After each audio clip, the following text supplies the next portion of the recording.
Bense, who's a great friend of this show, had a wonderful appearance on Joe Rogan. Let me know if you saw that in the comments and chat. And while we're still on YouTube, I want to take the opportunity to look at why 2014 was such an important year. Let's think of a few things about 2014. It's the year of the coup in Ukraine. It's the year that Hunter Biden's pardon goes back to. So what exactly did go on in 2014? And why is America rightfully outraged about it? When did the government realize that they had to get actively involved in censorship, and what steps did they initially take to get involved in this? It started in 2014 with the Ukraine fiasco, the coup and then the counter coup. The coup was great for internet free speech. I mean, you really do need to start the story of internet censorship with the story of internet freedom, because promotion of censorship is sort of the flip side of promotion of free speech. And we've had this free speech government diplomatic role for 80 years now. When World War II ended, we embarked, we had the international rules-based order that was created in 1948. We had the UN, we had NATO, we had the IMF, the World Bank. We had this big global system now. There was a prohibition in 1948 under the UN Declaration of Human Rights that you can't acquire territory by military force anymore and have it be respected by international law. So everything had to move to soft power influence. And so the U.S. government took a very active role beginning in 1948 to promote.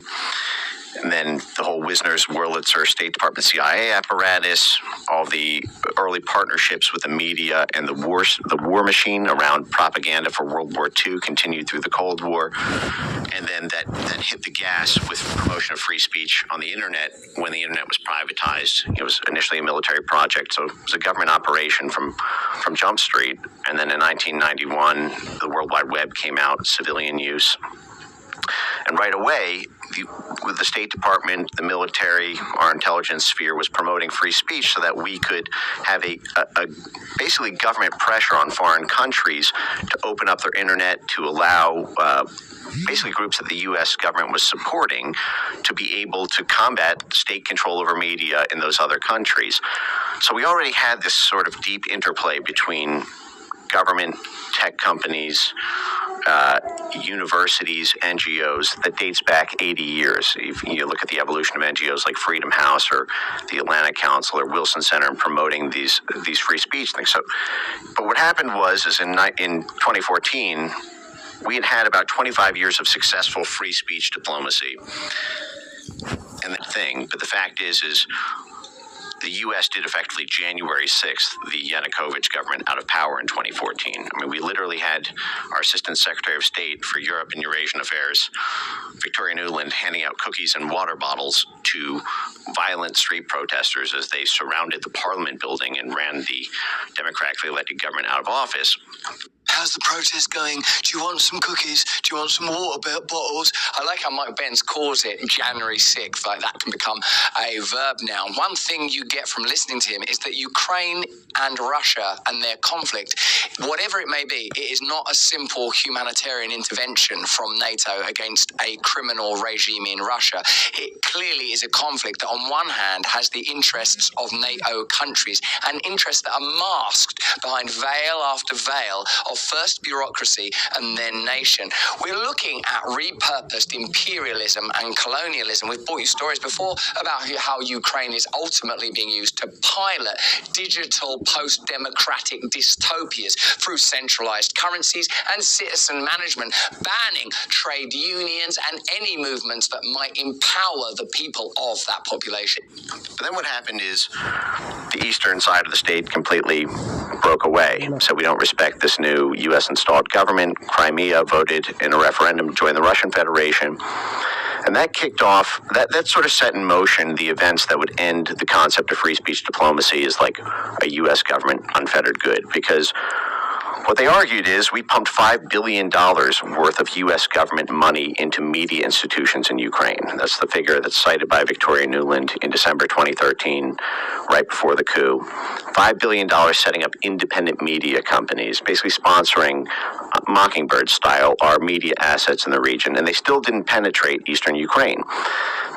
Eastern Ukraine was primarily ethnic Russian, didn't penetrate Crimea, so they said, we need something to stop them from being able to combat our media influence.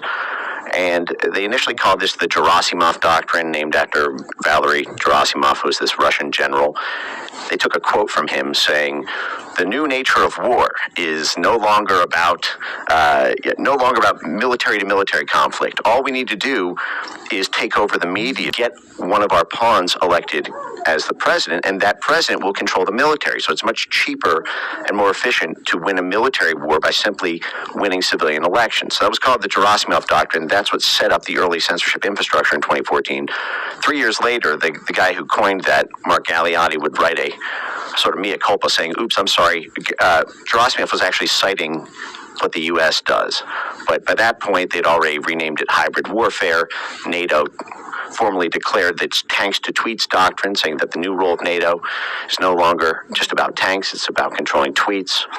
And then Brexit happened in June 2016. In July 2016, the very next month in Warsaw, NATO added hybrid warfare to its formal charter, basically authorizing the military, the diplomatic sphere, and the intelligence world to take control over social media. And then 5 months later, Trump won the election, being called a Russian asset. So all that infrastructure was redirected home to the U.S.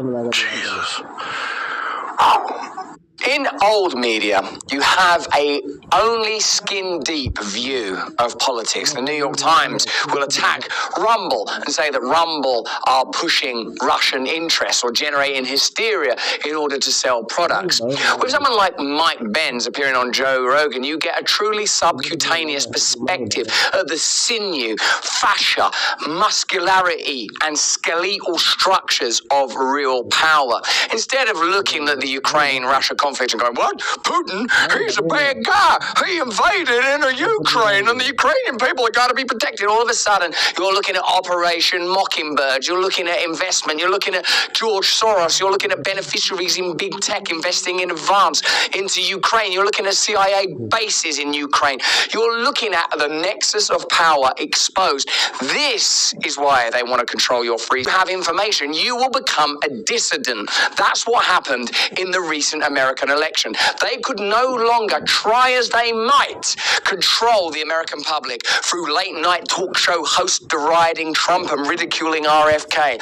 They could no longer, through MSNBC, perplex of rage, all she likes. But now people are listening to Mike Bense on Joe Rogan. And when people have access to that caliber of information, they become less malleable. Now, you know me, I'm not suggesting that the solution to the world's problems